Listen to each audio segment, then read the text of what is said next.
Hi guys, it's Mrs. Longmire here. In our previous lessons, we've been learning about how readers track characters. We talk about one character and they track them all through the text and they use all the details they can and they go through the whole text, the beginning, the middle, and the end. We've talked about the do details. When we zoom in with our x-ray glasses, we're looking at just one character and we're looking at what he does and their actions and reactions. And then we talked about the say details, what they're actually saying, the speech bubbles and the dialogue or the quotation marks or talking marks and we look at the details that they're actually saying, the words they're saying. That's another type of detail that we looked at last time. Today, we're going to talk about a third type of detail. So we've done do, what they say, and then today we're going to talk about what they're thinking. And it's that little thinking bubble, much like our thinking voice, and what the character's thinking. And sometimes that can look like what they're feeling or their self-talk, maybe something that they're saying to themselves, or their feelings or their wishes and wants. Those are the types of things we're looking for. What is the character thinking? Can we tell what they're thinking through their feelings and things that they wish and that they want? So we're going to add this. I'm going to move this up a little bit here. Move the say details up a little bit. And then we'll put the thinking details and then those points, the self-talk, the feelings, the wishes, and the wants. So like always, I'm going to show you first what this could look like, and we're going to use our Pete the Cat story. And we're going to use that same tracker that we've been using where we track the beginning and the middle and the end, and we go through and we record our details that we're looking for. So the first time we did what the character's doing, and then we did what the character's saying. And today we're going to use that same tracker and we're going to record what they're thinking. Okay? And so we're going to write Pete up at the top, and then I circled the last one, think. What is he thinking? And so I'm going to show you what this could look like. If we go here, remember we're looking for what he thinks, what he wishes, what he wants. Okay, so on the first page, I remember he was going to the pet store because he wanted a pet. He wanted a goldfish. And so that's what I'm going to write. He wants a pet. And then I think if he wants a pet, he must love animals, right? He must love animals. He wishes for an animal. He wants a fish, right? And so those are some of the notes that I would write right now at the beginning of the story. I turn the page here. He's taking her home and he's feeding her fish food. And then he's like, now what? I can't play, I can't swim, but he's thinking. He wants to do something with his pet, but he knows that he can't play with her and he can't swim with her. So he's thinking, and look, there's even a little bubble there with the light bulb. He's thinking about what he wants to do. So I'm going to write, wants to do something with Goldie. He wants to do something with her. Okay? So then he decides, and we know that he decides to paint. So he starts to paint, and he's giving it to Mom. And people are like, they're loving his paintings, right? And he's painting for Bob. And then remember Tom, and then he decides to take her for show and tell, right? And there he is. And so I think he's feeling proud. He's so proud of Goldie that he wanted to bring the picture of her to show and tell so he could show all of his friends. So I think he's feeling proud. So I wrote, proud of Goldie, shows his class. And there he is holding up this picture of Goldie, okay? And they all love it, right? All of his friends love the paintings. And even Benny, so now Benny wants one, and he wants to make them for everyone. Everyone that wants one, he wants to make a picture for them. And so I put, he wants to make them for everyone. And I drew lots of pictures of Goldie because every time somebody asked him, he wanted to make it for him.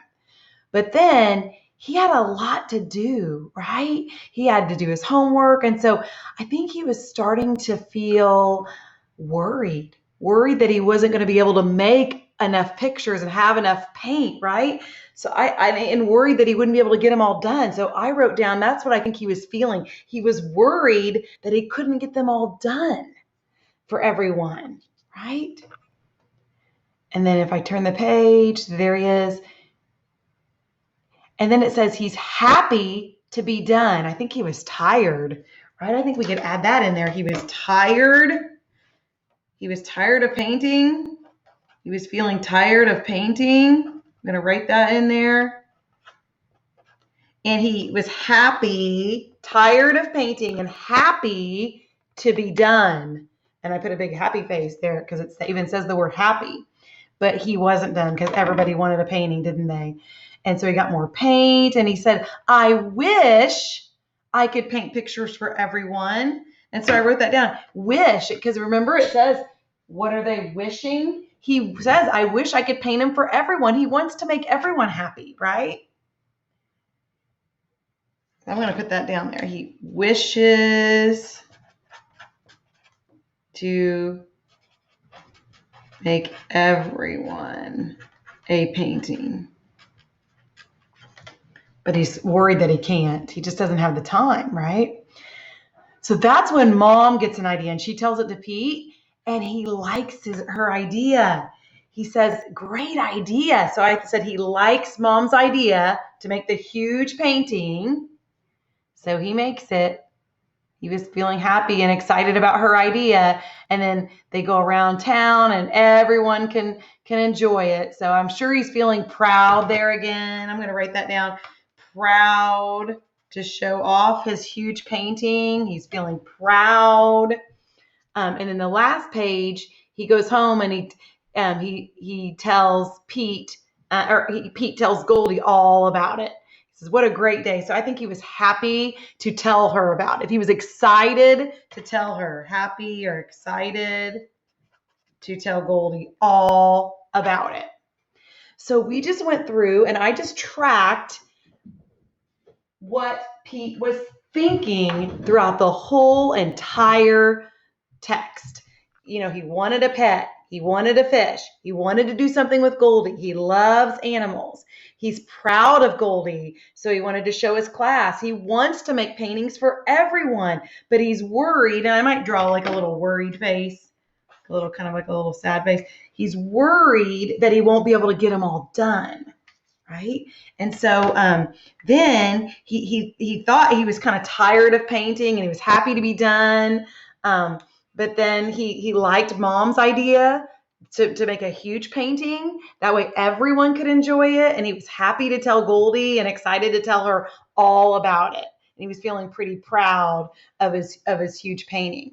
Now, if you are a great picture writer and you don't write a whole lot of words, you could even just write like almost like emoji, just happy faces, sad faces, to record the feelings, scared, whatever feelings or that they're and their thoughts as well. You don't always have to write words, but if you can write some words, you want to just maybe jot down some of the words that go with those pictures to record your thinking. Okay. So now, are you ready to try it? Awesome. Let's try it with the Little Red Hen. And we're going to use the same form that we've been using to track all through the book, but now we're going to use the Little Red Hen. So let's turn to the first page where she says, I must bake cupcakes. Who will help me? And they're all telling her, no way. She says, then I'll do it myself. So is there anything that she's wanting or wishing for? What do you think? Did you say she wanted someone to help her? Yeah, she wanted someone to go get flour, but they wouldn't, would they? Yeah, so that's what I wrote. She wants the others to help her get flour, and I drew some flour. That's what she wanted, but they didn't, did they? So she says, I'll just have to do it myself. Then on this page, what is she wanting or wishing for? Did you say she wants someone to help get the butter?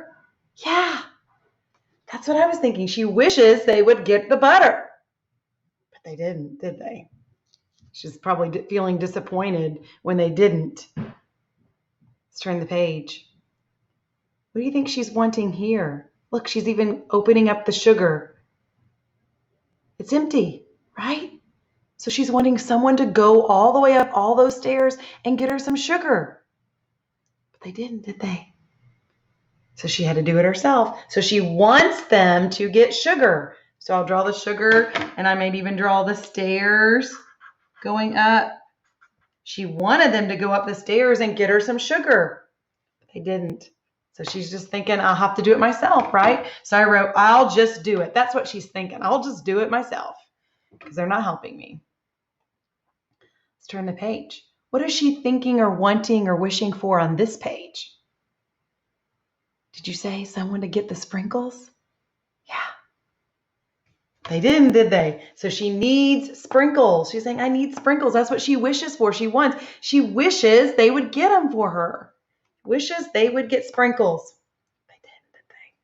So she had to do it herself. What is she wishing for here? She's looking for someone to carry the cupcakes or help her carry the cupcakes, right? She wants them to help carry the cupcakes. And I drew the little cupcakes and the little hands carrying the cupcakes there. She says, I'll just do it. That's what she's thinking. I'll just have to do it myself. What do you think she's wanting? Or what is going on? What is she thinking here? I know what they're thinking, right? But we're not looking at what they're thinking. They want a cupcake, but we're focusing on what she's thinking. What do you think she's thinking? Does she want to give him a cupcake? No. That's what I was thinking. She doesn't want to give them a cupcake. They didn't help her, right? That's what I was thinking. I was thinking she doesn't want them to get a cupcake because they did not help her. Right? She doesn't want to give them one. She wrote sold out, but I don't think she's sold out. I think she doesn't want them to have a cupcake. Is that what you're thinking? Yeah. Great job.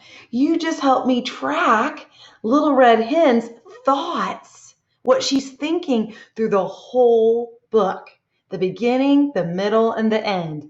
At the beginning, she wants the others to help her get flour. She wishes they would help her get butter. She wants them to help her get sugar, but they don't. So she just thinks, I'll do it myself.